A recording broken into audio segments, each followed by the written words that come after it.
get your head up in the worst case scenario and you keep fighting. And you're going to keep fighting until you either win or you can't fight anymore. And what keeps me going in every time I talk, at least one, I would say probably 10, but at least one comes up to me and says, thank you for what you said. Not just the combat part, the part about you trying to commit suicide, or the part about you not thinking that you were going to make it and you didn't give up, or that part where you talked about your wife and your kids, and the last thing you said to them was that you loved them and then you kept fighting. That keeps me going. And Yeah. I haven't had one speech where that hasn't happened. So to me, it's still having resonating at least with one person. So I'm still going to keep talking. Battle Line podcast. And it looks as of right now that we were doing a guest-free show. We originally had good friend of the show, Clint Emerson, coming on, but he's got some weather issues happening in Texas and his power is out, he's saying, and Wi-Fi. So we'll do it another time. But hey, to any new listeners, because like we had a ton of new people subscribing on different platforms Yeah, thanks, after guys. we talked about the Appreciate Tim that. Kennedy stuff. So yeah, Cheers. welcome aboard if this is your first show since we've done something new. Yeah, and sorry for y'all would have enjoyed Clint. We'll get him back on. Navy SEAL, served with Glenn Doherty, and no, he used to be a super secret spy. Not like me. I was never a super secret spy. I was just worked with him, but he was for years. Got tons of stories and And Chris really, Kyle. And Chris and, yeah, Kyle. and he worked with Chris and it just in itself the stuff he goes now about the world apocalypse and being prepared. It's honestly great information. So I can't wait to get him back on. But crap happens. We had that same storm go through my area last night, and it was pretty bad. Tons of lightning, tons of rain, had some flash flooding. So I hope he's safe out there. And yeah, Clint, we'll get you back on. Just give us a call. But for all you listening out there, we're still gonna have a show because the show must go on. So let's kill it, dude. Let's go. Absolutely. It happens every now and again, but Yeah. we got plenty of stuff to talk about. Before we get to all of that, did you know that up to 75% of Americans are chronically dehydrated? Drinks like coffee and alcohol dehydrate you. They're not helping. Heck, just being thirsty is a sign that you're already dehydrated. It goes deeper than just drinking water. You need electrolytes. Think of this. Anytime you fly on a plane in a dry pressurized cabin, you're losing fluids. Going on a 5K run or a good hit high intensity interval training workout where you're going to break a sweat, hydrate up with electrolytes. And you need the correct ratio of electrolytes, ideally following the ORS or oral rehydration solution standard. That's the right mix of sodium and potassium to drive those electrolytes rapidly into the bloodstream with carbs. And ingredient integrity is key. So you know where your electrolytes are sourced. Knowing where your ingredients are sourced is key. That's why Bub sources all of their electrolytes from right here in the USA. That's right, sodium, chloride, potassium, magnesium, and cane sugar for all carbs, all sourced locally in the USA. Lastly, look out for third-party testing to ensure the product is free from any contaminants or dodgy ingredients and label claims. Bubs uses NSF for sports certification on all their electrolytes. This ensures that you get nothing but the cleanest ingredients as validated at the highest level. You need electrolytes, but not just any electrolytes. Try the best. Try Bubs Hydrate or Die. Electrolytes are far more than just a marketing gimmick for sports drinks. They are fundamental minerals that enable your body to perform countless vital functions, from nerve signaling and muscle contraction to maintaining fluid balance and regulating blood pressure. Proper hydration with balanced electrolytes is key to feeling your best and ensuring your body operates efficiently. So go to bubsnaturals.com, use the discount code BATTLELINE for 20% off your first order. That's right there in the description, bubsnaturals.com. Discount code BATTLELINE for 20% off. With that, let's get right into this episode.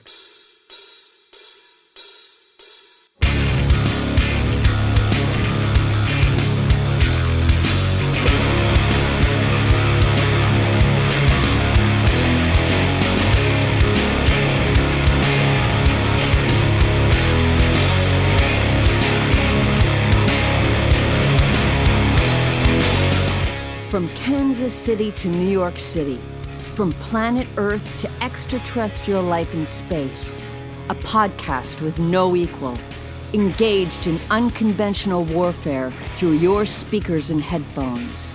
This is a show about embracing the suck, conquering your demons, and finding God in the face of adversity. Chris, Tonto Peranto, Switch is on. Motherfucker, I'm gonna shoot you in the face. Ian Scotto. You know, Ian and I have been dating for a long time. You are now tuned into the Battle Line Podcast.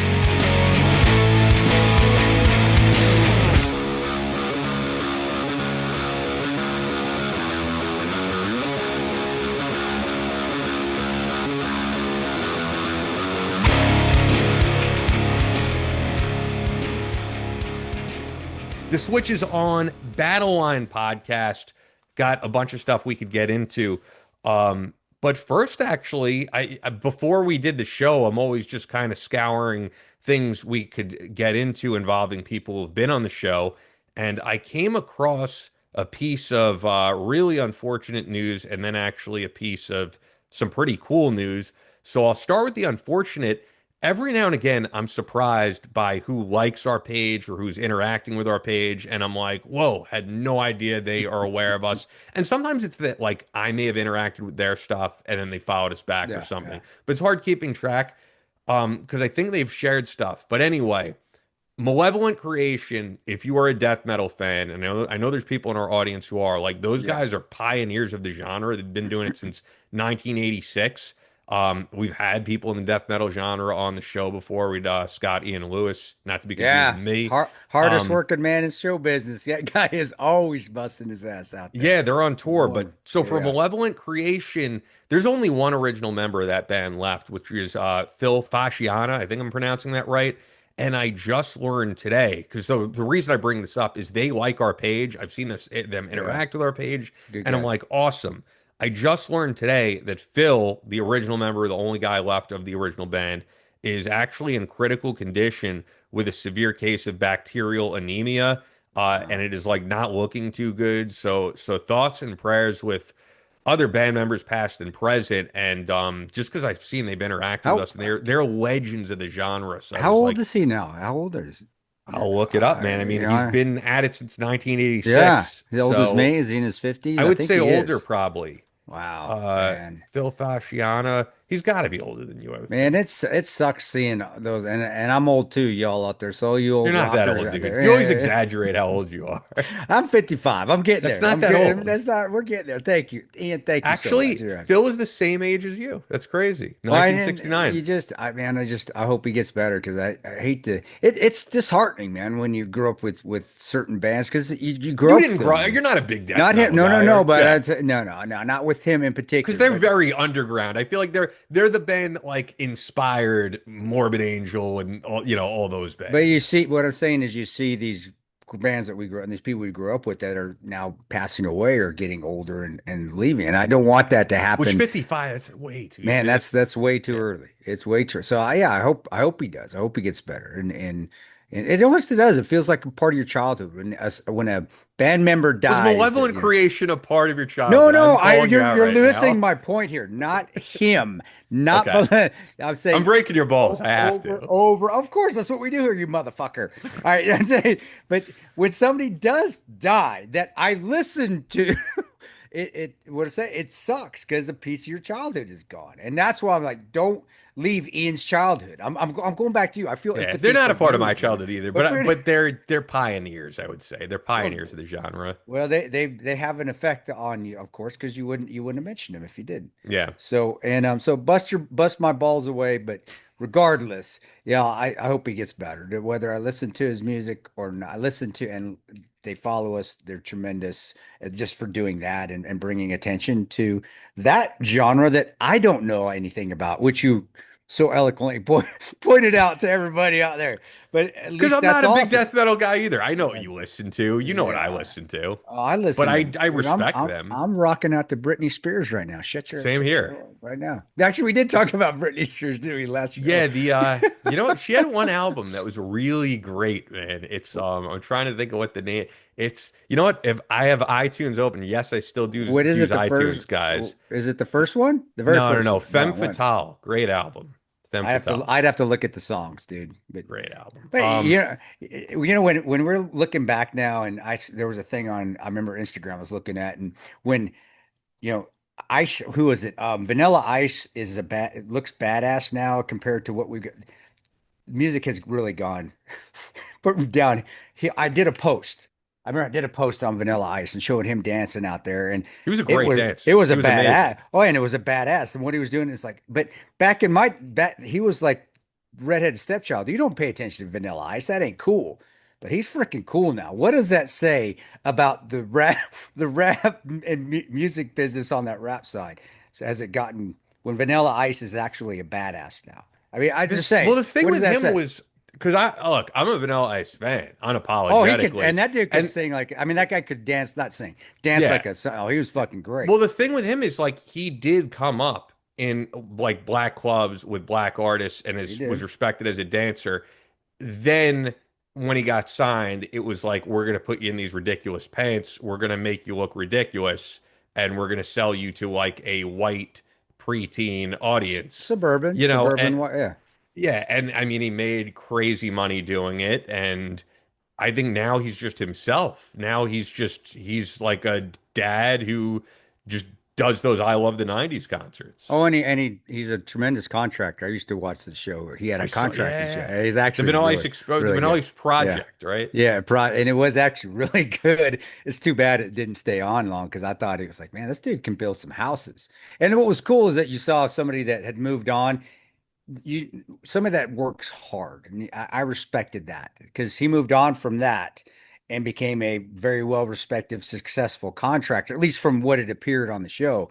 And Yeah. that says a lot for Hart. And that's to me, I don't care if I like what you do or not. That is always impressive to me, and I will respect you for that, dude. So yeah.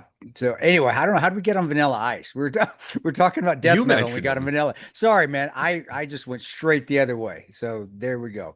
But yeah. Yeah, Whatever no, else. I Let's move on. the other I as totally I said, lost there my was train of one. thought. Well, as I said, there was one positive piece of news I wanted to bring up as well.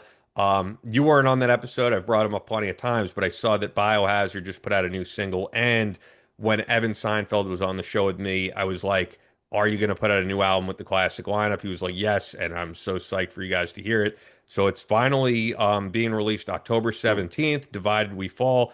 And I mean, this is a group that I actually do know, of. They're going to tour with Onyx, which is pretty cool because if you remember the Judgment Night soundtrack when Onyx collaborated with Biohazard, Yeah, so it's going to be, yeah, Onyx opening up for Biohazard. That's a pretty cool that is pretty clash of cool. different music, Are and I think people will dig that. are all the guys from Onyx, are they still I don't alive? think Sticky Fingers is still in it. Yeah, I there think it's can't Fraser be. O'Star and whoever the other guy is. I was gonna say that shit. They lived too, and they were still pretty. Were they? I always didn't ever know for sure if they were actually legit gangsters or just playing the role. But if they're legit gangsters, and I couldn't see them still being alive, man. But again, I didn't know. But we did have some legit gangsters, but like DRS, Dirty Rotten Scoundrels. We used to listen to those guys all the time. Those guys were legit gangsters, but they were a damn good group. Very misogynistic though, so you women will not like their music. But if you ever get a chance, check them out. And then yeah, I knew a few of those guys, not the group, but just a few gangsters here and there from just playing ball with them. And I just Onyx was always in the damn team room, man. Always in the Yeah. locker room. Always, always. So that's cool. So I didn't even know they yeah, were it's still cool to around. see that Super around. they're back on tour together. So yeah, maybe we'll have the guys from Biohazard on again at That'd be some cool. point. It was a really cool interview. And actually while because they're gonna be playing around here, maybe I could even do something in studio. Who knows? So yeah, I wanted to bring up those two things. And yeah, I guess unless you have anything that you want to get into, I guess we could talk No, about like the major thing I wanted to talk about. let's get into it, man. Let's knock it out. All right. So I feel like a lot of you guys have probably seen, and because we do share some audience, although his audience is way bigger than ours, I have no problem saying that. No, And no, a he lot of deserves. people even discovered us because you were on the Shawn Ryan show. And he Um, deserves it. He deserves it. He's very good. I mean, they have a great production. He deserves it. He deserves those numbers. We're not hating him at all. I congratulate him, and he's a friend, so I really want to congratulate him. But anyway, let's get going because this isn't all going to be a congratulatory freaking podcast to Sean. We're gonna address some things here. yeah, so I think a lot of people just when they saw he was having Gavin Newsom on the podcast, a lot of people are just like, "What are you doing in terms of that?" Now, I have no problem with talking to people No, from all of different course not. sides of things. Although personally, at least for our show, and I think you've felt the same way, I've always been like, I don't want to have politicians on the show No, because there's always an ulterior motive. Like I would have someone who was a former politician maybe in the show, but I also just I'm not into telling people how to vote. It really doesn't impact my life how you vote. I don't think I have any authority to tell people no, of that course they not. should vote this way or the other. And the problem also is that like you pigeonhole yourself because yes, Sean has pigeonholed Yeah, himself as the guy who has on Kash Patel and Trump and JD Vance. So that's going to be your audience. And then yeah, when you have on a Gavin Newsom, the audience is going to go, "Why the hell are you having this guy on?"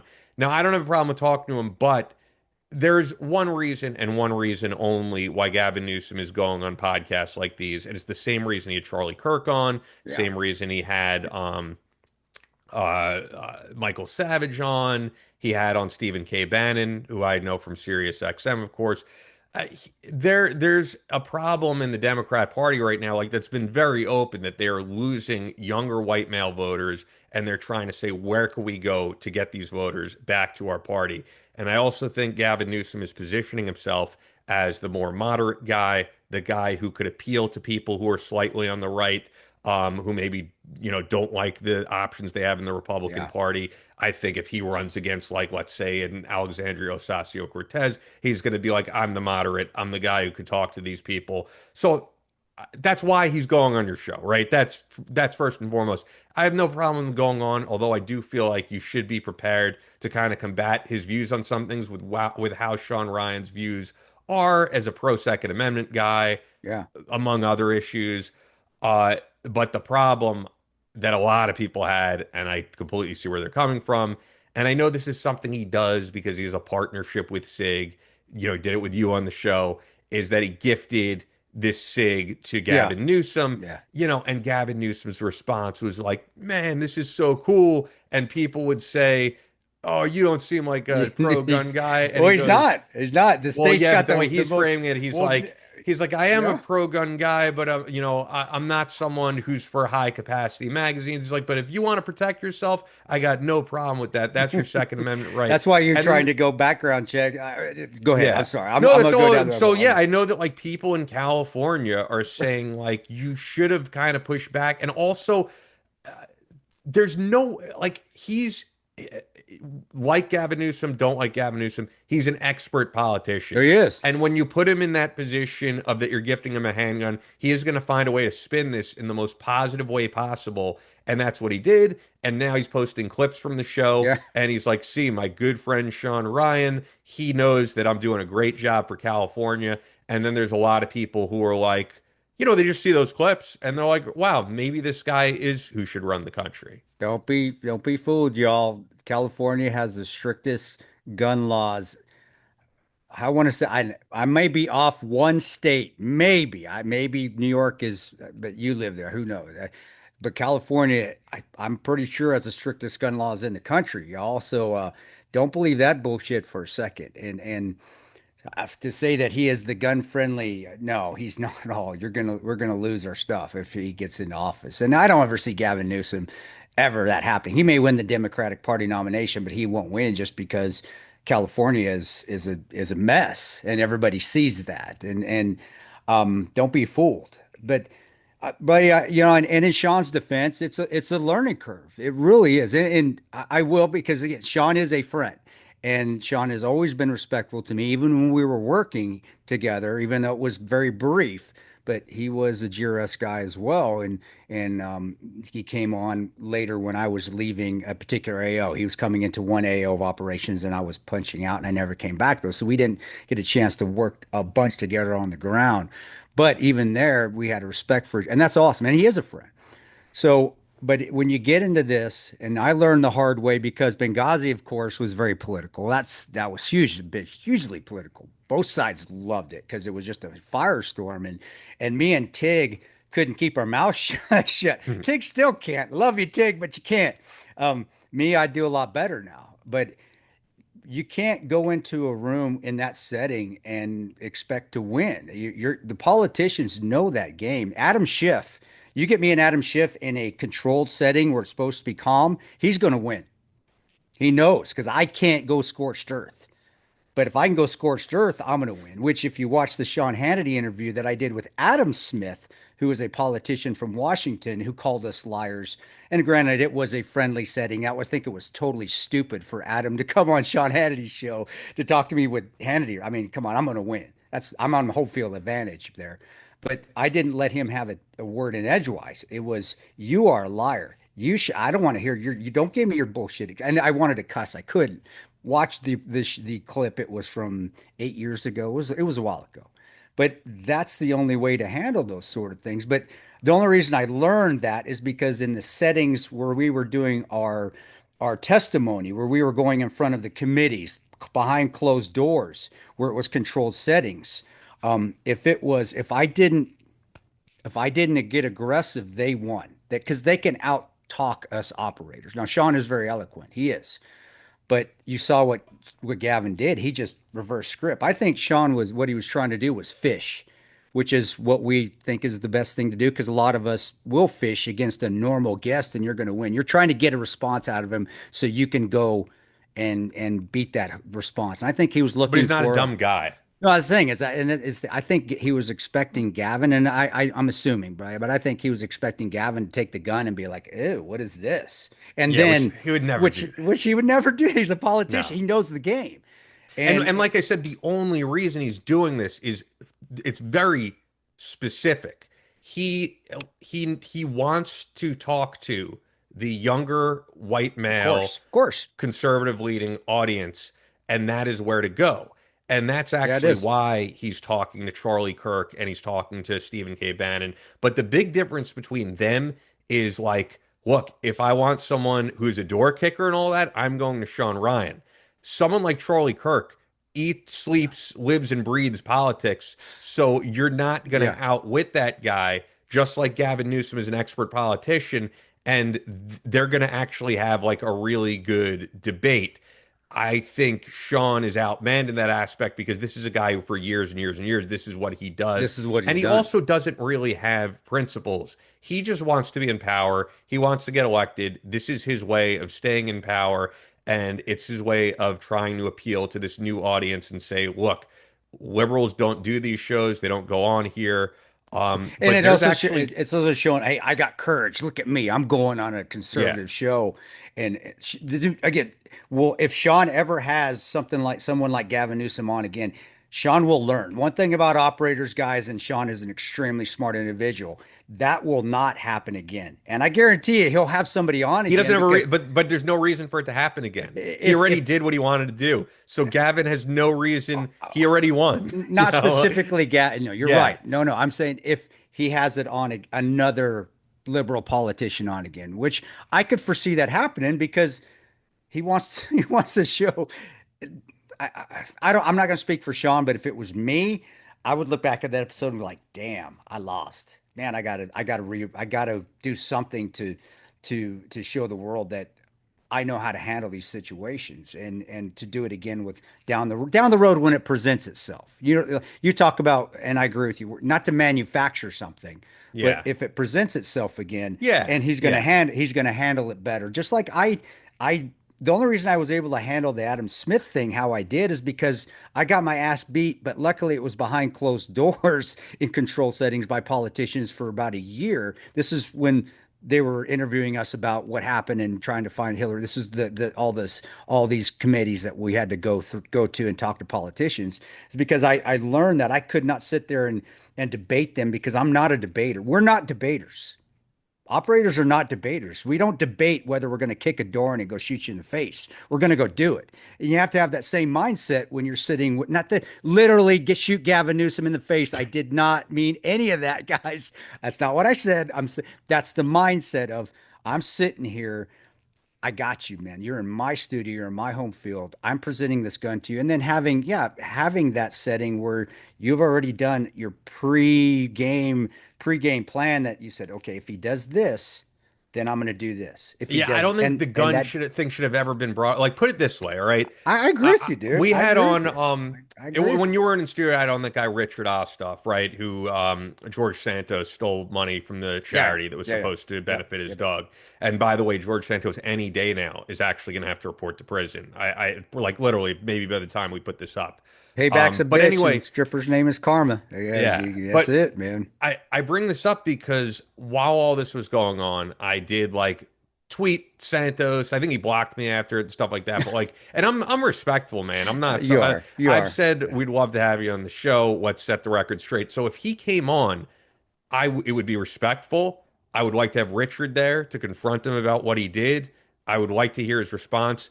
But am I giving him gifts and saying, "Here's from our great sponsors at Bub's Naturals"? They're like, no. No, It would be a very serious interview, and it would be stern. But once again, I'm not name calling the guy. I wouldn't want it to go there. But like, yeah, an interview like that should be conducted that way. It shouldn't be like, "Here's a gift for my great friend no, Gavin Newsom," and there's a reason why because you guys who follow podcasts have probably seen of all these people he's had on, what's the number one podcast you would want to go to reach that demographic? Joe Rogan.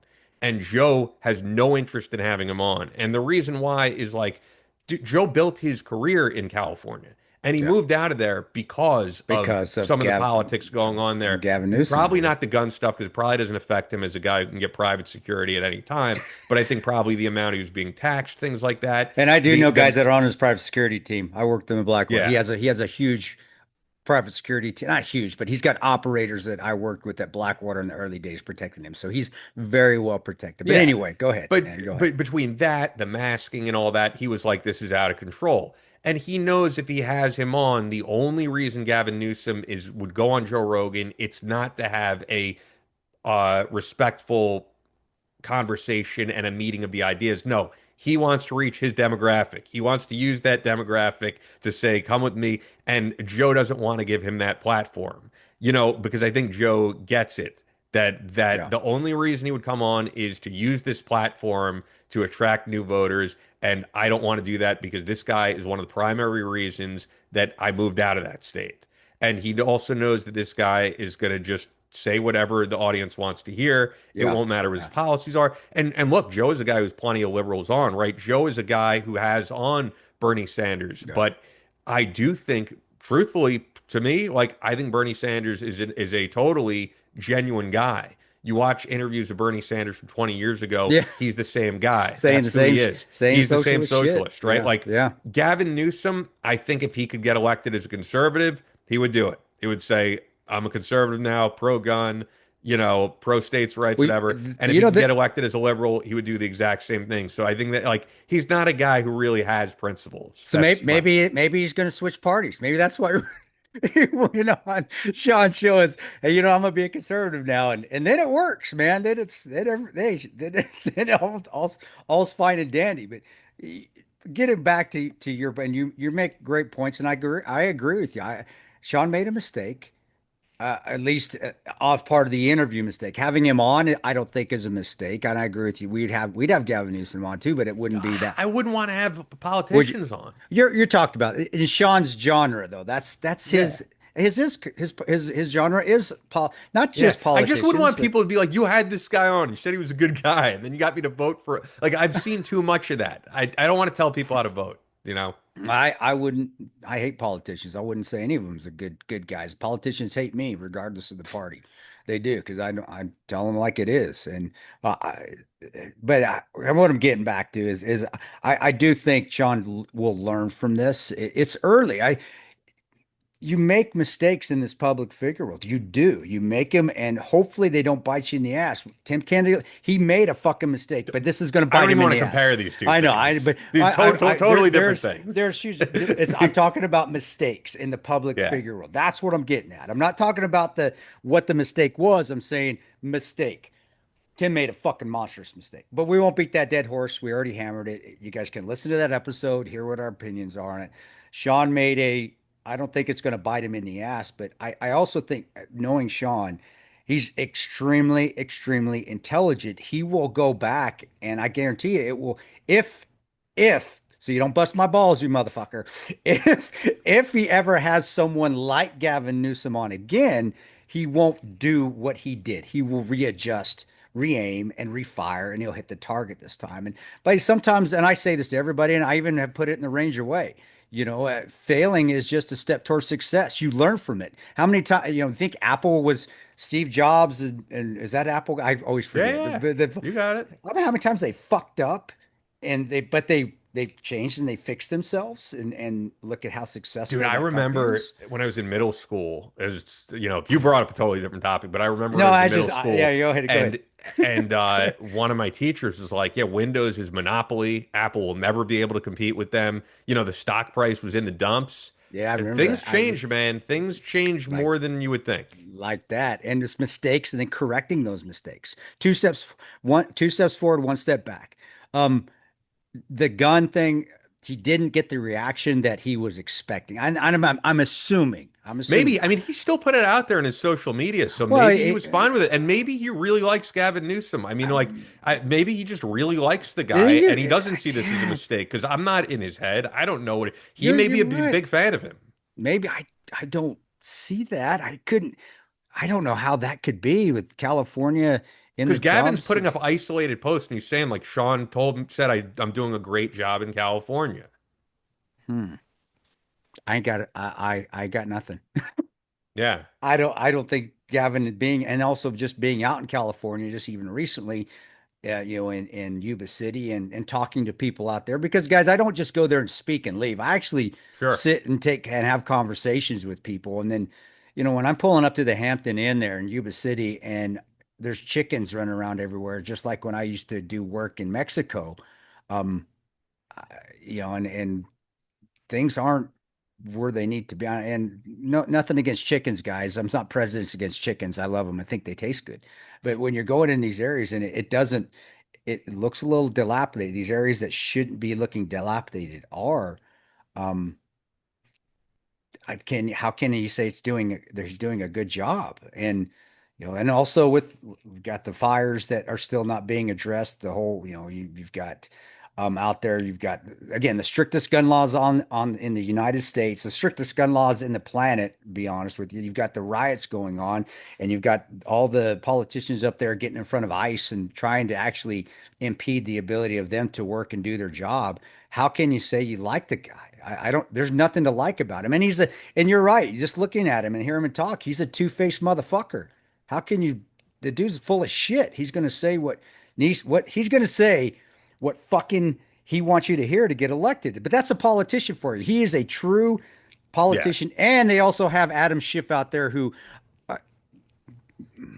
pop that Q-tip looking that I don't like personally, because him and I have gone head to head behind closed doors on all the Benghazi stuff, and he still calls us liars. He's still that piece of, and that's the California native right there. So I don't know how you could. Maybe I'm missing something though. Maybe Sean's saying something that we're not. I don't know. Maybe you're right. Maybe that is it. Yeah. And if that's it, It could also, so I saw like one of the people who really was pissed about this was BK, who I've tried to have on the show many times, and I yeah, don't why know would he why. come Yeah, on? I think I don't know. I He has like a his great shit. podcast that's I been going on for years, but yeah, for I those just who don't looked know, at it. BK is a former Air Force PJ. He's a longtime California native.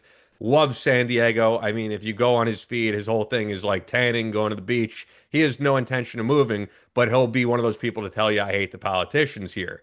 And he is one of those people who said to Sean on X, you look like a clown. You look like you did no research on this guy. And that, if you live here, you would know what he's doing wrong and that he's like selling you a bill of goods. So that's really it. I mean, I don't think there's anything much more to harp on. Although, and this is the beauty of being able to edit the show, because maybe we'll edit this out. If I could completely throw him under the bus Who, with your man? Who? interview, Who? I'm curious to know because the same thing happened in your interview, and you can tell me to cut this out if you want. Did you ever receive the gun that you were Oh gifted? no, you can put it in there. No, I didn't. I What the didn't. hell, man? Well, So does he even gift these people guns, or he oh, no, says I'm gifting you a no, gun? no. What it is that when you leave, now you don't have to edit it out. It's when you leave, because you hit him back up, and he'll get with Sig and get you the firearm. At least that's how I understood. I've never talked to any other people on his show. I told him, and this is from me, guys. Yeah, that's a good because we talked about it.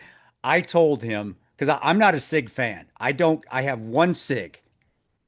I have a It's on you 365. right now. I Yeah, mean, right I feel here. like it's on you Right. right now. You're a fan, right? No, no, this it's just because it fits in my workout shorts. It's comfortable, Okay. and it But I would was say if get you're and carrying it every day, you're a no, no, fan. I don't. I carry it when I wear certain clothes. Okay. When you start carrying and you start shooting a lot more, you do. It's like wearing a belt. I'm It's not in the that belt. world, Yeah, so it's the yeah. belt. What fits with what? Because some guns are too big. Some pistols are too big. They don't work with certain clothes. Like my little running shorts. I can't hide a Glock 19 or a Staccato C in them. They're What too can you big. hide in those? What could you Yeah, right what here, right here. in the Ranger In the panties? the rain no Ranger panties I got to have something that's they'll fall down but I've got running shorts on and the reason is because somebody actually gave this to me. I didn't buy it. I'm not gonna go out there and buy it. I'd rather I have a 48 that I also carry as well, a Glock 48.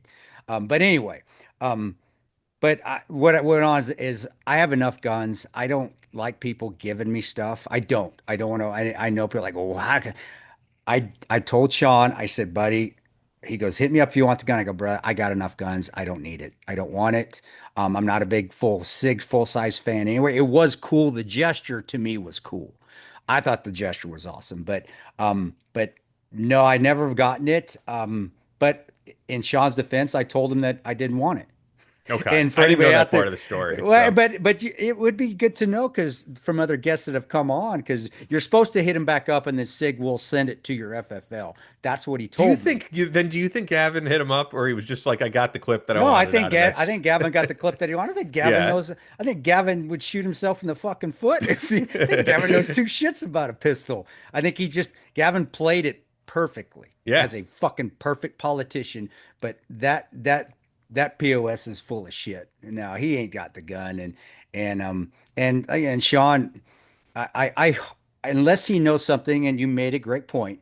Maybe there's something he knows that we don't. Maybe he really does like him. I doubt that. But I also think if he will, and Shawn is a good interviewer, and he's a great podcaster. He'll look back, and I don't think he does. I think he'll even this is what refocus him if he hasn't doing this. We'll look back at that episode and go, "Where you AAR? We AAR everything after action review, everything. You'll look at it and you'll go, what did I do right and wrong, and you'll fix it. If you don't ask me, go listen to our first episode where I was a freaking clown, and now listen to I'm a little better. But that's because I listened and I had to become an interviewer instead of an interviewee. Yeah. So I hope it's like just one of those things where, hey man, in my opinion, he made a mistake. He made an error in judgment, not having the guest on, just how he should have handled it and been right, better prepared. Right there. I better prepared. Proper planning prevents piss poor performance. Better prepared. And then if this ever happens again, not Gavin Newsom, but somebody, he will handle it differently. And he will go scorched earth that you have to on these fucking politicians. But that's what we're good at. If he wants to, I his podcast is a pretty. It's not like a hostile environment from the stuff I watch. It's kind of just like these are the questions we want to hit, and these are your answers. So it's like it kind of wouldn't be fair to do an interview with Donald Trump that was just a chill, relaxing interview, and then to bring on a liberal politician, and then all of a sudden it's an angry, hostile Well, environment. he could have said though, "Hey, you're saying this about the gun, but you don't have to be an Yeah, asshole." exactly. That's what I think. Yeah, So to me, that's a little bit different than scorched earth. But I guess I will say, at least for me, in summary, it's kind of why I like doing this show with just people. Generally, look, there's probably exceptions, but like generally, I just like having on yeah, people that I honestly enjoy talking to, me whether too. they agree with me or not. Like when I had Don Dokken on the show, who I'm a huge fan of. Yeah, At the very end of the interview, he said, and he hasn't moved. He goes, "If Donald Trump wins again, I'm moving to and France." he hasn't And moved. no, he Got hasn't thrown in moved. there, But like, definitely. I don't care about all. I want to hear about like touring with Judas Priest and stuff. And Yeah, like, yeah, he yeah. got into all that cool stuff. So like, there's no one I really have on generally, or you have on where I'm just like, I don't like this guy, but it'll get clicks. I'm generally not like that. Like George Santos, I would just because we had on Osthoff, and I think it could be interesting. But like, yeah, I mean, we could bring on We like could a bring on very woke veteran we could bring on who yeah. disagrees with you on everything, but like the show would not be fun to me. And I'm not No. really looking. I kind of like the fact that every week we come on here and I get out of here and I'm like, yeah, this is fun. Like I loved working on Wilkow during my time, there, and Wilkow's great at what he does, but it could be a very hostile, angry show, Very and toxic yeah, and environment, when man. people It would can. meet Wilkow, Yeah. the fans would sometimes be like, Andrew, I love when you scream at these liberals. I want to see you have an aneurysm on the air. And to me, dude, like I don't know, man. I'm not a very like angry, heated guy. If I get like that, there's a real reason. But like, dude, I don't want to go in studio every day and start yelling about everything wrong with this country. Like, that's just not my thing. No. So generally speaking, when we book the guests, it'll be like, I think this guy would be cool to have on, and you'll be like, I think this guy would be cool to have on. And it's generally not someone that we're like, this guy sucks and we can hammer him and get clicks. Well, no, Because it just for my mental health, I wouldn't enjoy it. that was isn't. That's I never do. I don't want. I told you that was from the get-go. We said we don't want that when we first decided to do the show. It was let's do it differently. May not get the clicks that we like, but hey, regardless, let's just have people on and have a good show because there's tons of stories out there. And I even say I know tons of people out there that have got cool military inspiring stories. And this was after I wrote the Yeah, Patriot yeah. Yeah, we had a few of them on. The Yeah. Patriots Creed, which was really it has more stuff of me in there, but it was primarily other people that went through Yeah. amazing events in their own life. That was really how I saw the show, and I think we've stayed pretty true to that for the Yeah. most part. Yeah. So I'm saying, wait, it's like, man, let's do something with inspires. And yeah, maybe you guys think it's boring because it's not drama filled, or that I don't give it. If that's what you think, you can eat a bag of Whenever dicks. it's drama, it gets the clicks. Like us talking about that, it'll get the clicks. And I'm cool with like, look, I want to get clicks. I'm not gonna lie to you guys, Well, but yeah, I also just want to talk to people I find enjoyable. Like and you when we want to be booked happy at the end of the day. It's not Yeah, like when we walk booked out of the Michael and studio and be Michael pissed Jr. off. from Calvary Christian Center, like I don't go, this is going to get a ton of clicks. I was just like, man, I think this is inspiring. This is I want to cool. talk to them. And man, and it was, and that show is freaking incredible. But yeah, I'm the same way, man. And like I said, Shawn is a buddy. I respect him. I love him to death. And if he ever wants to come on our show, and he's always got an We've open asked. invitation, We've and asked. he does. He has got an open invitation. And if he ever wants to come on and say, on somebody else's show and be like, "Hey, man, this is why I did this." Come on, brother. And I'm not, Shawn, I'm not egging you on the show, but you do. I don't leverage friendships for clicks. I don't. I never Yeah, will. but he should But come on. he's always welcome to, and he always knows this is going to be a safe. I don't say safe space because then I get in the woke world, but this is an area where you can come and tell your mind, and we're not going to fucking try to sharpshoot you. Hey guys, hope you're enjoying this episode with absolutely no one, just us chilling, hanging out, and you get to join us. And Yeah. so while we're going here, I just want to let you guys know Fort Scott Munitions is a manufacturer of multi-federal patented solid copper and brass CNC spun ammunition. It's designed to tumble upon impact in soft tissue, leaving devastating wound channels for faster bleed out and quicker incapacitation. This ammunition was originally developed to innovate and improve on the standard of military grade ammunition design. It was found that not only did the TUI ammunition outperform competitors in the self-defense industry, but it quickly became apparent that it will be a top contender for hunters alike. With the ammo being CNC spun, the tolerances are some of the tightest on the market, ensuring that you receive the same results with each pull of the trigger. Fort Scott Munitions is available throughout privately owned businesses in every state, but you'll get the best deal through us when you go to fsm.com and you use the promo code BATTLELINE for 15% off your order. That's right in the description, fsm.com, promo code BATTLELINE. Only available to listeners of the Battle Line podcast. You'll get 15% off most stuff on the site, and they Yep. update their ammo very regularly. Fort Yep. Scott Munitions is a proud supporter of Chris Peranto, Battle Line Tactical, and the Battle Line podcast since day one. And we also have the best night vision sponsor on the market. Now you can have the superpower to see in the dark with the Viper Binocular Night Vision System by Photonis Defense, the global leader in night vision solutions, providing more high quality night vision capabilities than anyone. Military, law enforcement, and public safety end users utilize Photonis Defense solutions to give them the edge at night in tactical situations and rescue operations. Hunters, shooters, boaters, and enthusiasts can rely on the Photonis Defense Viper binocular to become masters of darkness. The new Viper binocular system carries the same features and benefits as the Photonis Defense Viper monocular with a ruggedized body and harnesses the power of the Echo Intensifier tubes, giving you sharper images, reduced halo, and industry-leading ultra-fast auto-gating across the range of dynamic operating conditions. We love Photonis. This is Yeah. actually what Chris uses for home Yep. defense and trains on regularly. We don't endorse anything that we don't Dude, love. I So, wish I would have yeah. had those in Benghazi. Man, those things are better than the stuff I had actually downrange. They're amazing. Those Vipers are incredible.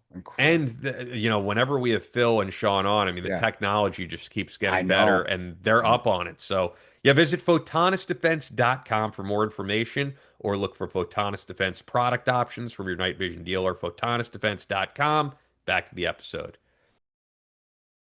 The only time we ever would be disrespectful, and luckily I wasn't on that show, is if a guest is disrespectful to us. Oh yeah, I yeah. don't play that shit, dude. And that But was who Miles was that? Lugosi. Yeah, but I wasn't on that show. Son of a It was, bitch. it just wrapped. It was the last like 20 minutes because he clearly didn't want to be on. Well, then just go off the It shit. is Then what why it you doing is. then why you doing interviews? Tell your Because I think the publisher. book publisher, we can talk about that, but like he even disrespected the book publisher on the show. Like you really just must hate everybody at that point because I remember I started the show and I was like, you're on Simon and Schuster. They're putting out a lot of great military authors. They've got Brad Thor. They've got all these, and he goes, yeah, but fuck Simon and Schuster because they're owned by some big corporation, whatever it was, Paramount or something. He's like, so I don't give a shit about them. Yeah, I And think it's like, so. but they put out your book, dude. Like, why would you shit on them? I That's a good question. I listened to that episode, and the only reason I'm upset or I went the way I did and son of a bitch is because he did. He treated you like Yeah. motherfucker treating you like you're the nicest guy on the freaking I don't know planet. about that, but yeah. You didn't deserve that bullshit. You didn't ask anything because I thought I would listen to him like, man, did Ian push the button? Because I didn't at all. Yeah. Sometimes the I New think Yorker for comes some out in reason, you he though. came on the show, and I think he thought I was like a hero, idol worship, every military member is a hero type of guy. And like we've had plenty of guys on who served and will tell you like I'm against the wars that we're in. I don't like the foreign policy, which is basically his main point. Like Yeah. so yeah, it was a very weird. Yeah, I'll always remember because it was a Oh very yeah. weird thing because I that's not me at all. Like yeah, I respect guys who honorably serve, but yeah, I think because of his experience, he's just has like a disdain for the military, And even though hey, he was in the military. I can't, guys. I'm sorry. Our experience in Benghazi was very positive. It Yeah. was. It was just because it wasn't freaking. We didn't go and didn't commit homicides and didn't hate everybody, even though we got left behind. And we were left behind. Y'all weren't left behind. We were, but it was still an amazing experience because of the how wonderful the team was. And I'm sorry if I can't say, oh man, this is terrible. Why? I did that already. Hillary's not going anywhere. She's not going to prison. I got that. She'll get her due justice, and so will Obama. Big deal. Let's focus on the greatness of what took place and watching these badasses I gotta watch. That's what bothers me is that why are veterans, why do they put out some of these movies where it's just anger and hate? It's war. What the fuck do you think it's be? But you can still find some positive in there. And I did, and that's why the war movies. I think he probably was out 13 hours. That's the happiness, and this it wasn't happiness, but it was an amazing night, and I found happiness in it because of the guys I was with, and I did see remarkable things going on. So I that's what got me is, and you do see that with a lot of, especially the documentary type movies of man, we're awful. Okay, it's a terrible experience. People dying. No shit. It's fucking war. What do you think's gonna happen? Yeah, And then I think from based because I didn't read the whole book or anything, but like based on what I've seen, I think his experience is that he did see and look, we all know this happens. I saw Like atrocities too, yeah, but guys. military members like U.S. military Yeah. members doing very immoral things And that's a problem. And I do think it should be called out. Like It, I do think like God bless the fact there's whistleblowers out there calling it out. there's nothing wrong with I had that. yeah, that's the thing. I had no No, I problem have a with problem his with that subject either. matter at all, honestly. It My just my was problem is his just the attitude about it. the But like, attitude yeah, after. if he Yeah. said that, yeah, this stuff was going on and I'm blowing the whistle, like, yeah, I do think that stuff needs to be addressed. So Hey, I'm all for it. You can call me a whistleblower. And I also talked about it on one of the other shows where at Blackwater, I did see things going on. I did see homicides and I did tell people and we did deal with it back at the camp when we got back, personally deal with it. So I no, I've seen atrocities just like anyone else. And I'm not going to make a movie out of it. I'm sorry. I don't think I don't want to. But to let it go on and then let it affect and that he's going to vent it on you personally. No, bullshit. What do you have to do with it? You're just asking him questions to help promote your movie that you want people to see, but you're going to treat them like shit. That don't make any sense. And maybe you're seeing it different than me. I just yeah, no, I got upset, and there's I just know yeah, I mean you probably see it in life. There's the people in life who have colored glasses and are very positive about everything, and then there's the people who are like down in the dumps every single every day single and day. Yeah, everything is horrible. yeah. And yeah, I mean there's I think whether it's the military or it's just like people you meet in your everyday life, there's always going to be those people. I mean like so I still have like I have friends who are completely positive, who are doing awesome things. We all have horrible stuff happen to us. Everybody We do. does, We right? do. But Yeah. like it's the whole your attitude about the problem. But then there's the people that they just feel every day is bad luck for them. Everything goes wrong. It's a And a lot of victimization. it is mental. Yeah, a lot of it is just mental attitude towards things. Well, and society and social media now, we've made victimization a professionalism. I mean, look at look at the girls on The View. Shit, making millions, being victims every day. How can you're making millions and you're a victim? But we've made that an occupation. Professional victimization is huge because it's drama and creates viewers and clicks, and we'll go round and round. We're going to beat a dead Yeah. horse there, but anyway, guys, I'm glad we addressed that, and I hope, yeah, whatever Sean, if he ever wants to talk about it, he's always welcome. And if he wants to talk about offline with me personally, just as a friend, I'm not putting it out there, but you're always welcome to there, buddy. But hey, man, we live and we learn, and how we get better is we make mistakes, and then we fix those mistakes, and we just don't make them again, and just drive on from there. And Gavin Newsom, yeah, you're not welcome on ours. I'll take it. Is he? He's not welcome. And I'm not going Yeah, to give him a but gun. I also No. would feel the same like I don't know. I would feel the same way about anyone who's currently in You're office, right. even if I No. like them. Like I don't want to throw anyone under the bus, but I'll tell you this: when I worked on several radio shows, right? So like, if you're assuming who this is, it might not be who you think. I'll just say for the audience, right? Because I don't want to throw anybody on, but under the bus. But like, we had this guy on who was trying to primary out Paul Ryan, and his name was Paul Wellen. And his whole thing was like, I'm a constitutional conservative. We need to preserve the Constitution. And we had this guy on pretty regularly, and he seemed great. And although like he was never endorsed on the show, it was like, wow, this guy's a good alternative to Paul Ryan. And then he started posting a lot of white supremacist stuff, man.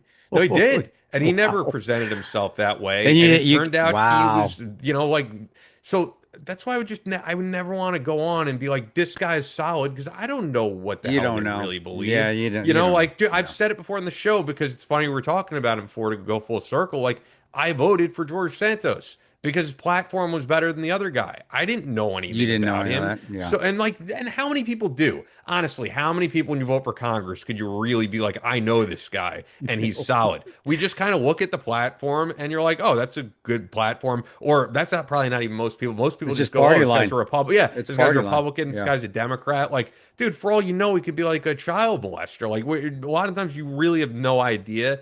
So Are yeah, we going down I the just now? Did you just lead us to the Epstein list? no, I'm just saying like if The Epstein thing. if I don't want to I wouldn't want to be on a platform that's a vehicle to tell people how to vote. You could do that on your own. Use your But common like I don't sense. feel Yeah. like you need a show to do that. So like yeah, and I was always open like if I'm going to say this is who I'm voting for in an election, I'm cool with that. I'm pretty transparent about that, but I don't think like I need to tell you Dude, my parents voted the opposite way of me. Like, I don't go over there and lecture them about what to do. It's their And life, they man, and they you don't, know? you know, and they don't lecture you, right? They don't, do they? No. I mean, I don't. No. The conversation we have, you guys don't. I mean, don't even get into that. You guys are still really close. You and your. Yeah. I've But seen I'm off families Facebook drift. because my dad, oh my God, it's just nonstop.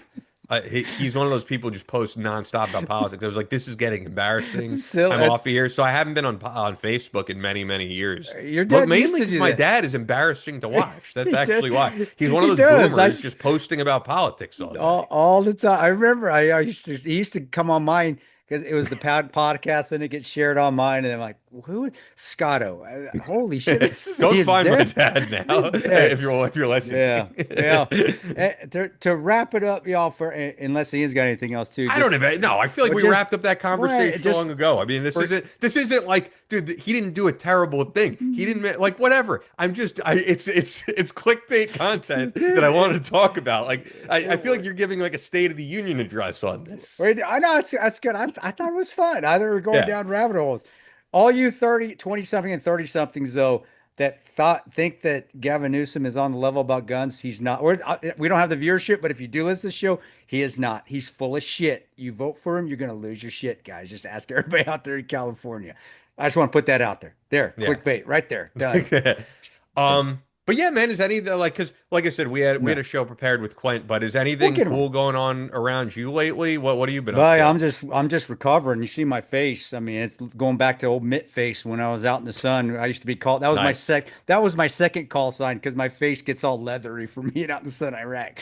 Joe Espino used to call me mitt face for a catcher's mitt because I let but no, we got two wonderful courses that over the last couple weeks at Battle Line. We've got one coming up in August.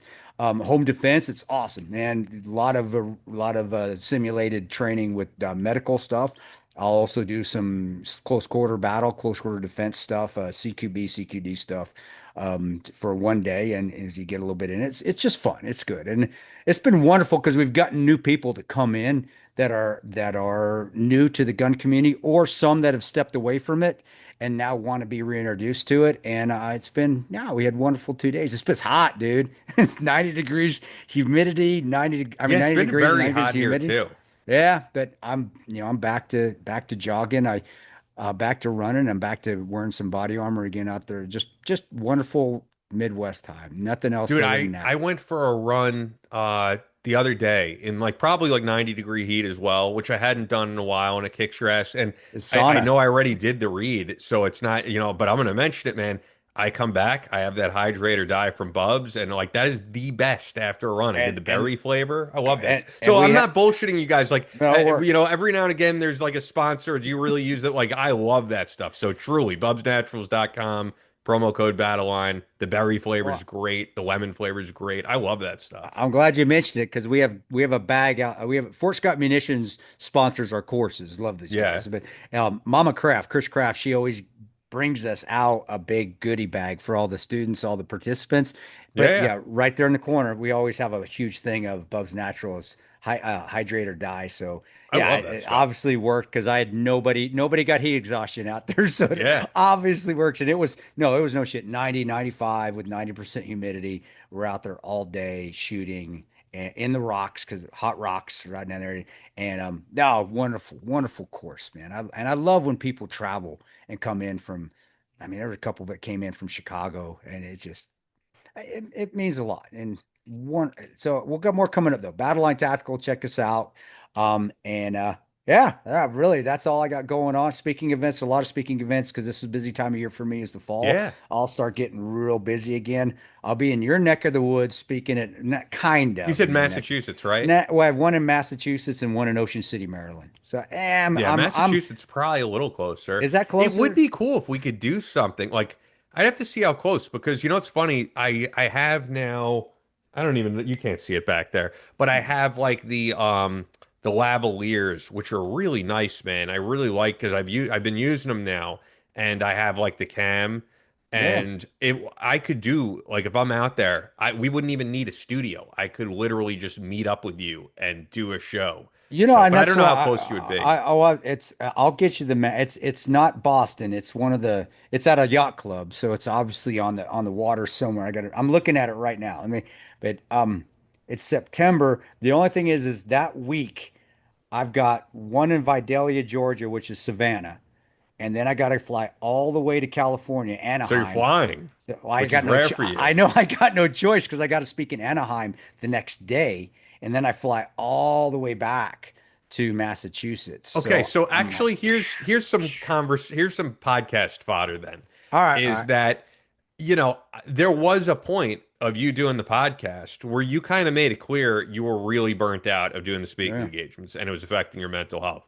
Like, yeah, and you put posts up about it. Like, do you feel at this point now you're able to enjoy doing it again now that you cut it down a little bit? Like, Because do you, I've do cut you it like down. doing it? Because I cut it down. No, because I only do, and I tell Kepler Speakers Bureau and Jay Conklin loved you. He's the you don't meet honest people in the public figure world very often, and especially with big companies, especially in that genre of personalities and speaking and being in front of a camera and so forth. And Jay is, man, he is a saint. That dude, I love him. He's a VP over there at Kepler Speakers Bureau. But I just tell him, I said, dude, when we hit 15, you need to cut it off.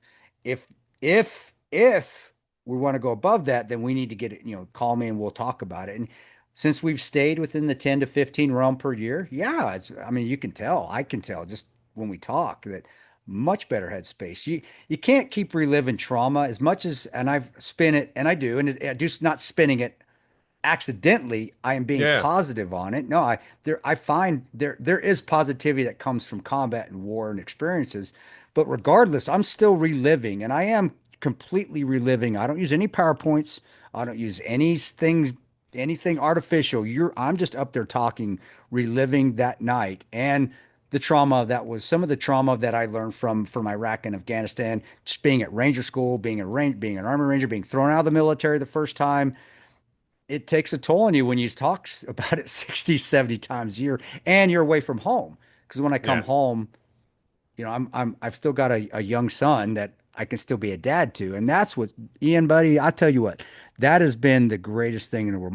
My oldest two are getting older, but we have since our relationships with my daughter and my oldest son have been completely repaired. Love him to death. My son, he's a stud. The Wait, dude's can you say his name now? Oh crap! Beep that out, man. Beep Okay. that. But I think people see because it's on the internet. No, you Yeah. can because it's all over It's now. up It's to anywhere. you. It's up Just to you. beep it out. Beep it out. All Hey, right. Harold, beep it out. Anyway, but just being a father and being home and then having long breaks. So, like I said, I haven't really done anything but battle line stuff for the last 2 months. So really, I've been home because my range is a half mile away, and then I'll get busy for a couple months. So I'm just everywhere. And then I'm settling down again. November, I have a couple speaking events in November. One is in Scottsdale and the other one is in San Antonio. And then Scottsdale's cool, man. yeah, I love speaking in Scottsdale. I'm glad we're starting to move back there. A lot of corporations moved away from Scottsdale. I think it was just getting too expensive to do the events there. Now, I mean, Arizona, that's a like pricey zip code. yeah. So but it's been wonderful because now I'm getting, a full 45 days where it's, I'm home. I'm still working battle line stuff. I still manage guys. I still manage the flood adjusters. I'm in that business. The movie spot on. They used to give me shit about being a flood adjuster. I am, but I manage a team of adjusters. So I still have income where I can be at home, but I'm not having to bounce out every week, which you knew me then, you know me now. There was a time where I really enjoyed it, and that was the time when I was single. I was divorced so I loved being around. I loved bouncing around. I was loving the single life for about 6 months, and Yeah. then it just was terrible. And then it was the speaking, and then it was the trauma, and then it was trying to live it, but also why I'm reliving it, trying to spin it to be positive to these corporate people that are looking for an inspirational Yeah, speech while I'm yeah. up there dying.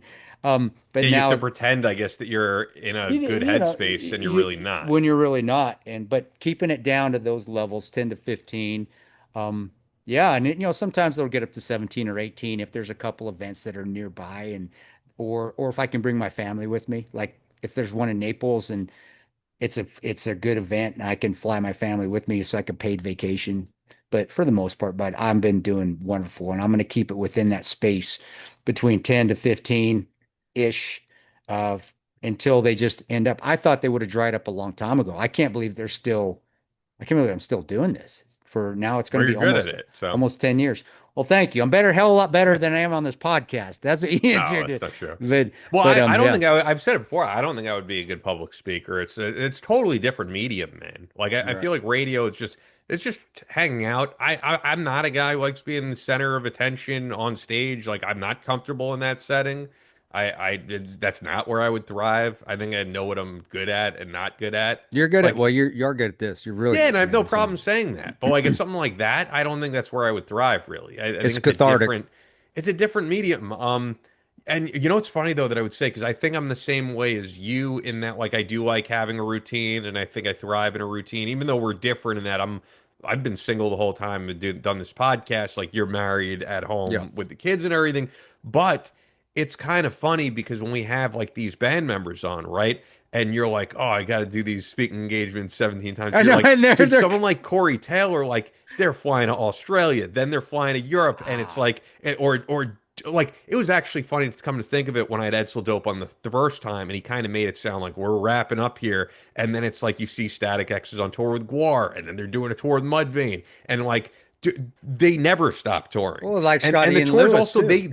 Yeah. but I was just gonna say they're also unlike a lot of the stadium bands because a lot of those bands take a day off, like they'll do New York day off, then they'll do Massachusetts day. Like those bands, they're not on that level, so they can't afford to take a day off. So a lot of those bands, they're performing every single night for Yeah. like 60 days with like 1 or 2 nights off in between, and then they're flying to another country and doing this Yeah. like to I mean what you do in terms of traveling, they'd be like, this is literally This is nothing. nothing. No, So this it's is just nothing. funny where how you're like, oh, it's too much traveling, but it makes me realize, and I think I'm the same way, like you probably could not be in a touring band. No, I couldn't. And you remember, being gone and just the travel when I was working and being deployed and being away from home. You got to remember that added on to it as well. So there's got But to be a even that's time different because you still do have some you're routine. You're doing still it. stationed somewhere for a little bit. Like with them, you're just living out of a suitcase and it's a new city every single And night. I no, and that's I wouldn't I don't want never want to do that. Now that Yeah. doesn't to me that doesn't sound fun at all. But Which is funny though, because yeah, people think of like, what's the coolest job? Rock star. But then you think of the everyday grind of it, and you're like, and also you talk about repetitive, man. Like you could change up the speech a little bit. Like, dude, they are on stage every night performing the same, same songs. And I always think about this, like, yeah. dude, I've said this on my other show, but like, I never need to hear the song Enter Sandman again in my life. Like, I'm fine. I've heard it 10 million times. When you turn on the Yankee games when Mariano Rivera was playing, and every single time you heard it for him, and then Yeah. Billy Wagner used it for the Mets. I go, I've had enough of this. Anytime you turn on classic rock radio, and I love Metallica, huge Metallica But fan. you wear it But out. Yeah, yeah, you I wear it never out. need to hear that song. But then you think about if that's how I feel, how did they feel when you look that they've literally played this song like literally 4,000 times on stage, and you think to yourself, is there any way that they actually enjoy this anymore Well, at this point? I, Because I, I don't know if I could, and I know that people be like, how could you not enjoy it? You're in a stadium full of people screaming your name, but like, dude, they've been doing this since they were like it's 18. This redundancy is and it this gets is going boring. to the Yeah. office for them. Yeah, and redundancy. I said that on the show too. Like, guys, I couldn't do that. I'd go crazy. It would wear me out. I wouldn't want to. I don't want to be in your shoes. I mean, there are perks, of course, especially when you get to the higher levels with the type of travel, because the type of travel does make a difference. When I do fly, guys, I'll be quite honest. I don't sit. I sit up front. Now, if I could afford an executive jet and pay for my private flight, I would. It makes a huge bit of difference mentally on how you travel. But like I said, those touring bands that got to do it every night, sometimes they don't have that luxury, and I respect that. I told that to Scott Ian Lewis. I said, "Hey, man, Yeah. I respect your travel because I couldn't do that shit anymore. There's no way I would not. I want to be away from home. I'd be And when you say depressed you couldn't constantly. do it anymore, like think of all the glam bands that are still like, I dude, know Faster that. Pussycat still does full tours. That's And just like I think Tammy Down's older than you, I believe. I could look that up. well, they were popular when I was in high school, so I'm pretty sure a little bit. Yeah, Yeah, they Tammy were, Down is 60, right? And yeah, they're yeah. still they're still like a mid-tier It's club band who tours in a bus. But that's the I think those bands and why people resonate and why even you said on the last show why people are resonating back to that because they love music. It is coming from here. But if you want to be able to do that, yes, you want to be successful, you want to make money, but you really got to love what they do. And that's where I respect anyone, whether I agree with what you do or not, or whether I like what you do or not. If you are have your heart and soul in it, I'll respect that Yeah. 100% of the time. And those bands that are doing that obviously love music and are putting their heart and soul into it. And I do think it comes through in the music, whether you like I that think I music or think not. I they think it do. does. I think they do, but I also will be realistic here. A Think it, lot of those bands, well, you but they think? don't make crazy money. Yeah, Like they Faster don't. Pussycat. So, but here's the thing.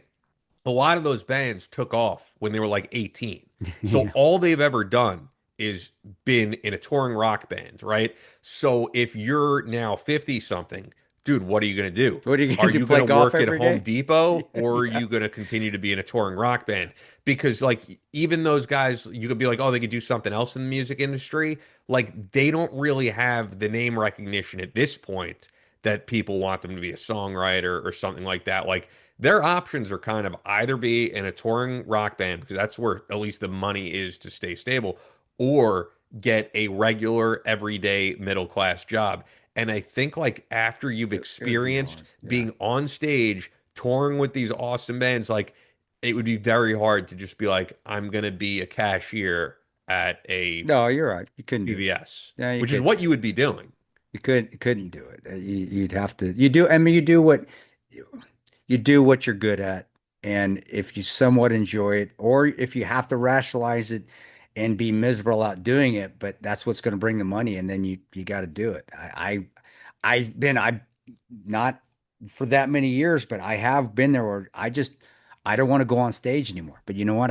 This is how I'm making a living right now. So I got to put a smile on my face and I got to go up on stage in front of these people and motivate them and bring the positive of watching my friends die on the stage, but I can't do it today. Well, you can't. You're here, bud. You got to Yeah. go. You got to go. All right. Yeah, no, Let's go. I read But I've having to mentioned do it. that every night would be impossible. I couldn't do it. That'd be Yeah, well, impossible for me. I was gonna tell you, I read I've mentioned it on the show before, and actually you should read it, man. It's a good book. Buzz Aldrin, Magnificent Desolation, because he was one of the first guys doing like speeches and all that. Yeah, he is. And Yeah, there yeah. were times where he was because he had a lot of depression going on. He And was. he was He's just with like, Kepler. He's one of Kepler's guys. Yeah, okay, but yeah, I'm talking about like early on, there were times he actually wouldn't get on stage and he was just like, I don't want to do this, right? And he experienced a huge depression due to the fact that like, and I could understand from him, it's like I walked on the moon. I did the most amazing thing you could do, and now I'm like a spokesman for these different companies, and I'm, getting on stage speaking, and I will never top the coolest thing that I ever did in my life. And for a lot of guys, man, that's pretty hard. It's tough. It was tough on him to just be like, I've experienced the pinnacle, and I will never get to that point again. And I could tell because he's very open in that book about alcoholism and depression, and Sure. like I could tell, man, it was very, very tough on him. So I could definitely understand the idea of, yeah, I don't want to do this and get up there and relive this Oh, again. And it is I'm kind of with you. hard because Yeah. I'm very transparent about everything. When I was going through the worst part of my life, I went to therapy for like a year. I'm not one of these people who perpetually believes in going to therapy for the rest of your life. I don't see the point of that. And I remember at a certain point, the guy that I saw was like, you seem to be good between like going on your runs and workouts and journaling. Like, because I noticed our sessions, we were talking like I'm talking to you, and my life was fine. And he's like, if you ever need me, give me a call. And to me, I was like, this is a solid guy because he doesn't want to keep me as a client for And life. doesn't want He's to keep just making like, money off you, but yeah, you and it was a coming lot of in. money, but Yeah. the point is, what you have to do is pretty tough because I don't want to talk about traumatic moments of my life anymore. Like at a certain point, I would like to get past that and never talk about it again because it doesn't bring anything positive to my life. So I think the fact that like, yeah, you were a part of a traumatic event that's like extremely But famous. it was amazing. It Yeah. it Yeah, was but it amazing. probably is tough to have to keep talking about. Like, I don't know, it'd probably be easier on you if you never had to talk about it again. And you're just like, I experienced this and I'll always have these moments, but I'm moving on. And because you gained such notoriety with that event, that's not a possibility anymore. Unless you No, just want to say, I'm done with all of until this, I'm finally retired, and that's all. It's I wouldn't say it's a job because it's not a job, but it's more closer to a job than it was when I first started speaking. But keeping those things minimal and keeping the numbers down have allowed me to get the energy back where I don't feel depressed all the time. Yes, it's Yeah. still hard to talk up there, but I think for me, unlike Buzz, and I did read that book actually, but Yeah, it was good. yeah, it is that. I go up there as a coach and go up there and how can I teach someone that may be going through an issue to look at me and say, look, I got through this. And I can use the time that I spoke where I was faking it somewhat. I can put that into my speech now. So that's what's wonderful about speaking of me is I don't have a scripted speech is I use parts of that now where I'm like, man, I went through a hard time there. You guys didn't know it, but guess what? Here I'm on the other side and I'm great. And you have to look at those and you have to go up and talk as a coach, not necessarily just telling your story, but saying, hey, this is my experience. This is what I felt. Some of you are feeling that out there, but just get through it, grind through it, drive through it, figure out some way to push on. Mine was just getting up every day, and then mine was also looking back on those amazing moments during combat, just specifically that night, watching the tracers. Those were freaking beautiful. Who gets to see tracers at night in a real firefight? You don't. I got to. To me, that's a blessing. Yes, I watched Roan and Bub. I watched the mortar hit. I saw the boom flash in my night vision and come back and I saw the pixie dust raining down from all the debris because it's charged when the explosion goes off. That is a hard vent to watch because I watched my team. Basically, my brain was saying they got evaporated. I've talked about that on other shows, guys. You can listen to them.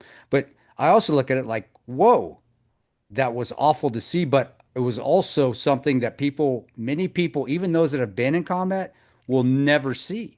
Like that to me is a blessing. And it's not sadistic, it's nothing like that. It's like it's an experience in life. And you have to look at it that way. It's not like, oh my gosh, my team just died. And I did think that. I went, holy shit, we can't beat this. We're screwed. And my head went down and then I kept fighting. And I think that's what resonates to people right there is like I put my head down, you're putting your head down, you're thinking you can't get through this, and then you find the willpower. And me, I'd say it was God. God kicked me in my ass and said, Ranger, get your gun up. And that's what I tell people because that's what I heard. Believe it or not, I don't care.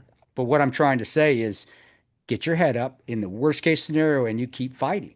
And you're going to keep fighting until you either win or you can't fight anymore.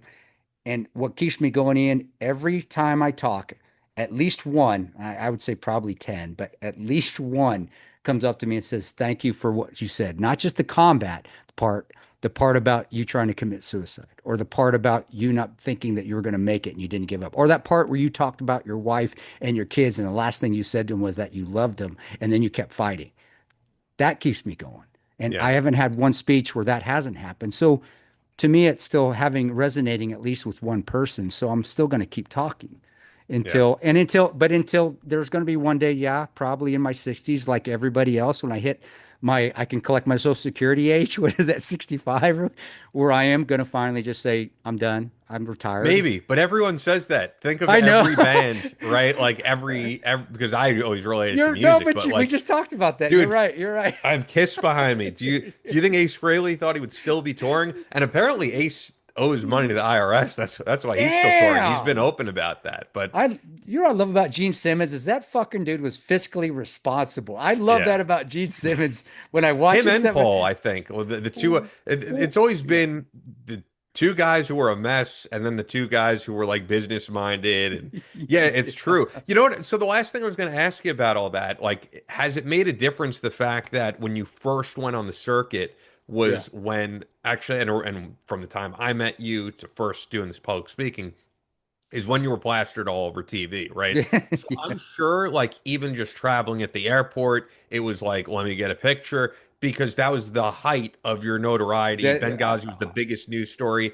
And now, look, of course, people still recognize you, Every but once it's in a while, not yeah. to the level of it of 10 years ago. I don't, I'm still uncomfortable and I still, I, you know, the beauty of being Tonto per se, and having Pablo Schreiber play me. Pablo's huge. Pablo's been on the show. You've seen how big he Yeah. is. You've sat in studio with him. That I get this for that guys to understand. I get this when I'm walking through the airport or walking. I get this. And by then I'm already gone. So Yeah. what? And then they'll look on their phone, and my wife's with me. She'll be like, "Hey, I think he recognized you," because he'll look at Yeah. me, But and then he'll look is at it some. less stressful now that it's Yeah, not yes. like Oh to yeah, the yeah, yeah, level that yeah, it yeah. was? Like I'm sure I, I'm sure at that point, for the younger listeners, I think don't realize like it, how big yeah. your name became. And I'm sure I like because I don't know, I wouldn't be comfortable No, you're everyone taking a picture. And now I think it's probably still happens, but it's a percentage of what it used to be. it happens, and mostly it's from people who watch and listen to the Shawn Ryan show, to be Yeah, honest yeah. with you. It is. But no, I didn't like it. It was always uncomfortable because I didn't deserve it any more than I thought of veterans that I served with. I did.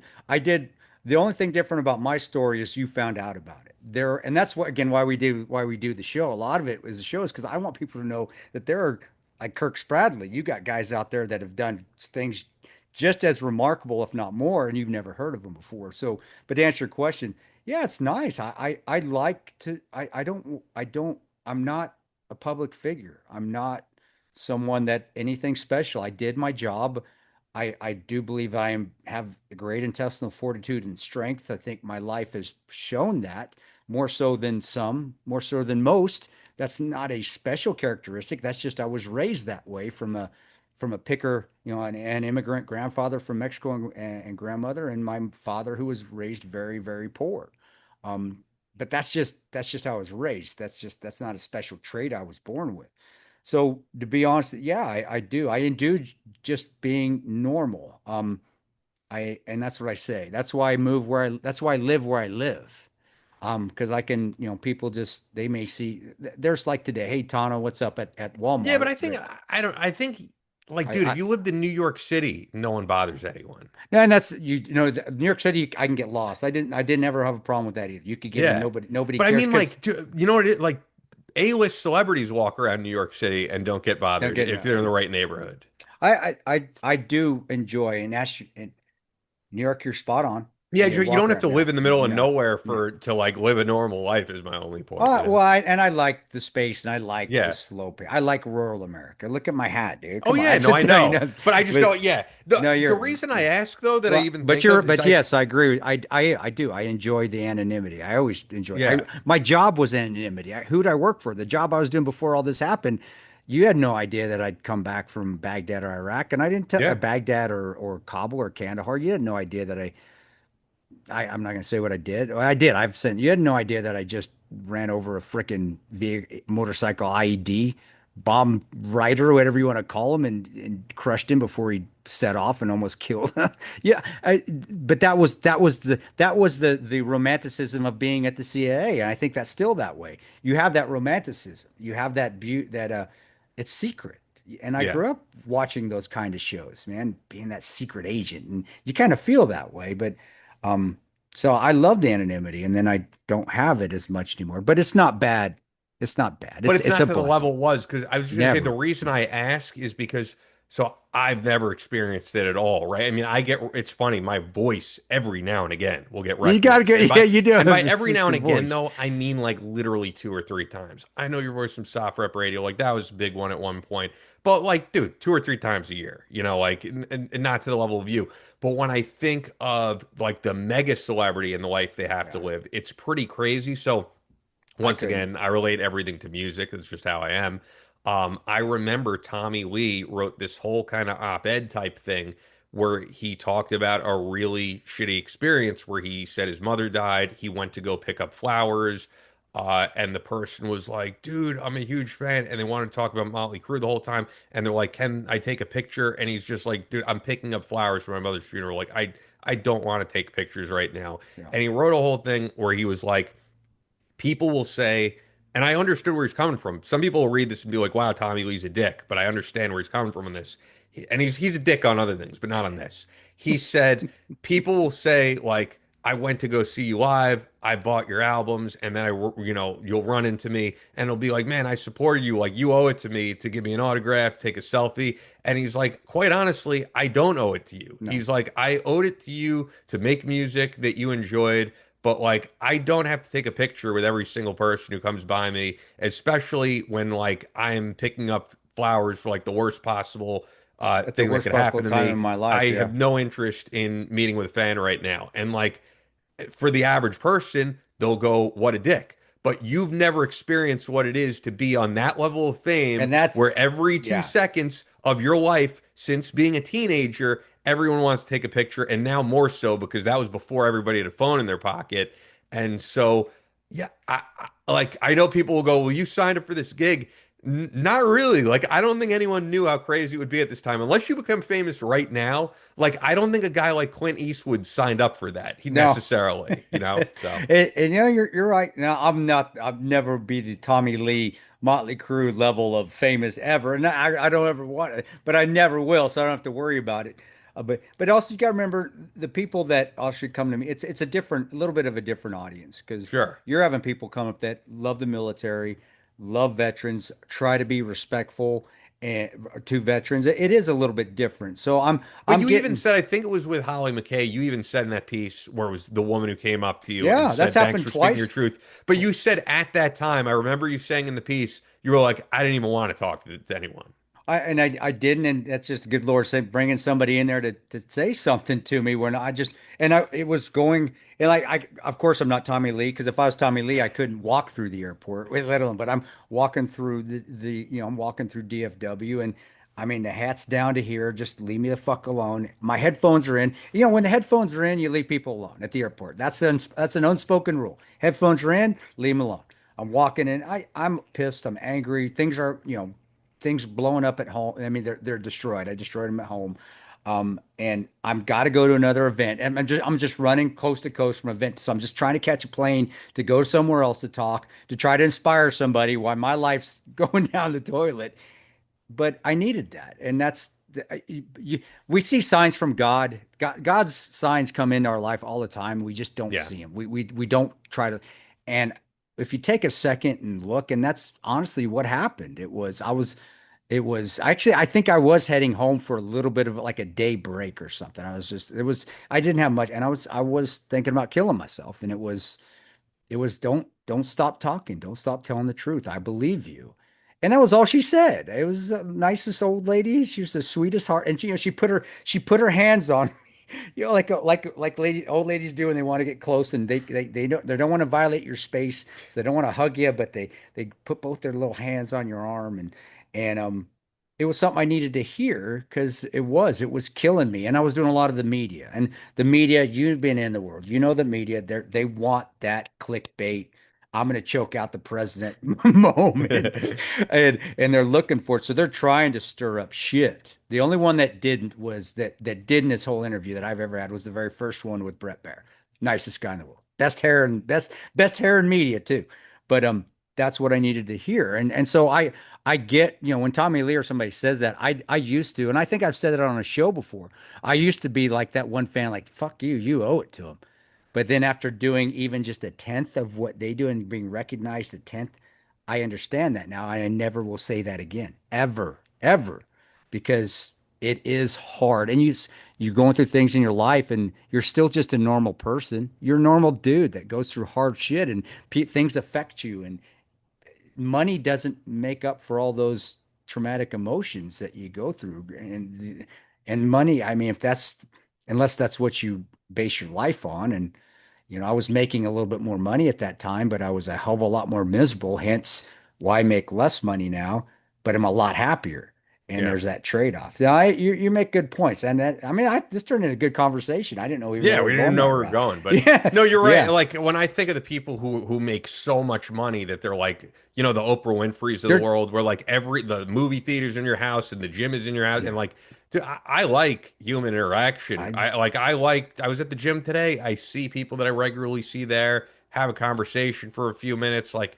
Yeah, I wouldn't want to be that insulated. You know what I was going to say real quick before we wrap things up? The airport thing is funny to me because talking about going through the airport and like big names, I remember I had to pick D. Snyder up at the airport when I worked there. So, like someone did He still have the hair in it. How did he Oh go yeah, through yeah. airports? When I worked Holy at shit. Fangoria, not the Yeah. airport, but I was at the airport. What were you saying though about that? No, I was like, how could you not? That's the kind of you're gonna be wrecked because isn't he like But he's got six it in three? the ponytail and all that. But He's a big dude yeah, though he's a too, tall right? dude. Yeah, But it was yeah. funny because, of course, someone just like handed me the camera like I'm nobody. Hey, take a picture of me. But like, I remember the one thing they said to D. Snyder, it was just funny to me. They were like, "You're a great guest on Howard Stern." And I think for D, it's like, really, dude? Like Really? you don't know we're not gonna take it. Like I want to rock. Like I'm a great guest on That's Howard a Stern. step Like that. down. That's I'm the sorry. thing. Yeah, I'm fucking sorry. D. Snyder's a little bit more talented than Howard fucking Yeah. Stern, dude. No, That, Howard that Stern's very talented, but I just feel like it, you're a guest. Like that's your claim to fame is that you're a uh, guest. I don't know, man. your But guess? No, come on. Who can play a guitar and sing? Who can't? Who's more talented? Or unless Howard Stern can play guitar and sing and he can't. Unless I'm missing something, I can don't he? mean truthfully. I don't know if D plays guitar, but Well, he's still. I'm sure he could sing. he He's a could good sing. singer. He's a damn good front He's man. great. Yeah. One of the best ever. Don't like his politics. I think his politics are shitty, but Oh yeah. he damn near is a damn He's a good good one of the dude best though. front man ever ever. Yeah, and he was a good dude to work with, That's cool. That's cool but to hear. anyway, man, yeah, like I said, we got all over the place here, but that's what happens sometimes when a guest has to cancel. Hopefully at some point we could do this again with Clint Emerson. Once again, man, to the new subscribers because we're Yeah. finally getting some recognition on the YouTube algorithm and all It'll that. go That's like this. You awesome. know how it always Yeah. goes, bro. It just ups and It's true. downs. It's the roller Well, coaster. it's also just if drama happens. It's not every day that a Green Beret comes out and says, I lied about all these things in my service. And it's completely in our wheelhouse. I like talking about it, but I also know this will get the clicks. I'm not going to Yeah. lie to you guys. I know right away. I'm like, if we talk about this, this will get clicks, but Yeah. it's not an everyday occurrence that that type of thing happens. So it's actually funny because I said how him saying this could negatively impact people like you. The truth is, though, it also kind of positively impacts the podcast and many other podcasts because whether if it's at his misery or not, unfortunately, it gives us something to talk about. Sometimes there's just not that much to talk about. And when you get involved in drama, whether it's Rob O'Neill getting arrested or it's this guy saying I lied, it's drama, and that's what people like to listen to podcasts for. Yeah, And it's you're just the right. truth. You're right. Like the clickbait shit wouldn't be clickbait if people didn't click on it. If Joe Rogan didn't push back on some of his guests sometimes and have some controversial guests, you think Joe Rogan would be where he's at? No, of course not. And then but you also have to be a good interviewer, and he is. So, Yeah. and shit, same with Sean. I know we beat Sean up a little bit here, but I really honestly think the same as you. He just got out of his wheelhouse a little bit. He'll figure it out. He'll get back in there, and if it ever happens again, he'll handle it a lot better. And if Sig's out there, yeah, I still haven't got my gun. No, I'm kidding, Sig. I didn't want it. I told Sean I didn't want it, so no offense there. But yeah, no, I think it was great, man. And going down on the other rabbit holes, they're very always therapeutic to me to talk about, especially they are very cathartic because It's just, trauma well, you know does what it happen is? to everybody. People are going to listen to it, but to us, it's just you and I hanging out virtually. Although, Well, that's our unfortunately, podcast. not in That's all that person. is. Yeah. That's all. Yeah, and that is why it's when people call, are like, "Oh, what do I need to prepare?" There's really never anything to prepare Nothing. for this podcast. But yeah, that's it, guys. I mean, be sure to like the video, subscribe wherever you're listening. Yep, Leave a do it, review on guys. Apple Podcasts. We haven't gotten one of those in a minute. Every now and again, we get reviews on Spotify. But yeah, thanks, guys. That's all for this episode of Battleline Podcast. But we're always posting new content on social media. Follow us on Instagram at Battleline Podcast and on Twitter at Battleline Pod. That's an order. Be sure to subscribe so you don't miss any new episodes up every Tuesday. Leave us a review on Apple Podcasts or your podcast platform of choice. Believe in yourself.